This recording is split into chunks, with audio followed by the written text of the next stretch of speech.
আজকে উনি ওনার বক্তব্যে যা বলেছেন তা আসলে সংসদীয় রীতিনীতি এবং আমাদের সাংবিধানিক অধিকার সকল কিছু সীমাকে অতিক্রম করে গিয়েছে। সরকার দলীয় মাননীয় একজন সংসদ সদস্যের বক্তব্যকে ঘিরে যেই অনাকাঙ্ক্ষিত পরিবেশ এবং বিশৃঙ্খল পরিস্থিতি এখানে তৈরি হলো, যদিও আপনি তার বক্তব্যের সেই অংশটুকুকে এক্সপান্স করেছেন, এই জন্য আপনাকে ধন্যবাদ জানাই। কিন্তু এই বিষয়ে আমাদের বক্তব্য আছে, আপনার কাছে অনুরোধ যে আমাকে 2 মিনিট সুযোগ দেওয়ার জন্য। মাননীয় সংসদ সদস্য উনি বিভিন্ন সময় বক্তব্য দেন, আমরা মনোযোগ দিয়ে ওনার কথা শুনি।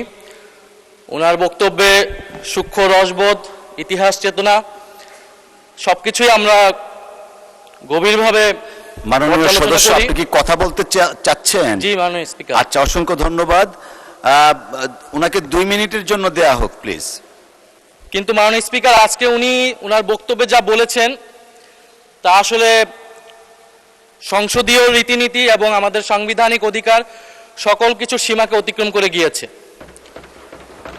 উনি ওনার বক্তব্যে প্রথমত সংসদের বিরোধী দলীয় উপনেতা ওনার স্ত্রীকে নিয়ে উনি কটাক্ষ করেছেন। মাননীয় স্পিকার, ওনার সাথে ওনার ব্যক্তিগত সম্পর্ক থাকতে পারে, ব্যক্তিগত ইতিহাস থাকতে পারে, কিন্তু সেটাকে সংসদে এনে যেভাবে কটাক্ষ করা হলো মাননীয় স্পিকার, এটা অমার্জনীয় অপরাধ বলে আমরা মনে করছি।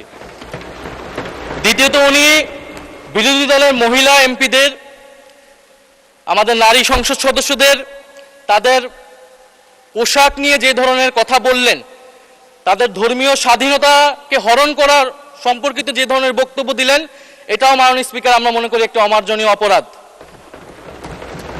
প্রত্যেকটা ব্যক্তির গণতান্ত্রিক রাষ্ট্রে তার ধর্মীয় স্বাধীনতা রয়েছে, পোশাকের স্বাধীনতা রয়েছে।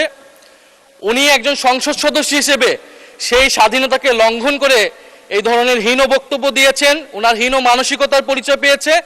এবং আমরা মনে করি উনি ওনার বক্তব্যে একটি বর্ণবাদী আচরণ মাননীয় স্পিকার বহিঃপ্রকাশ পেয়েছে ওনার বক্তব্যের মাধ্যমে।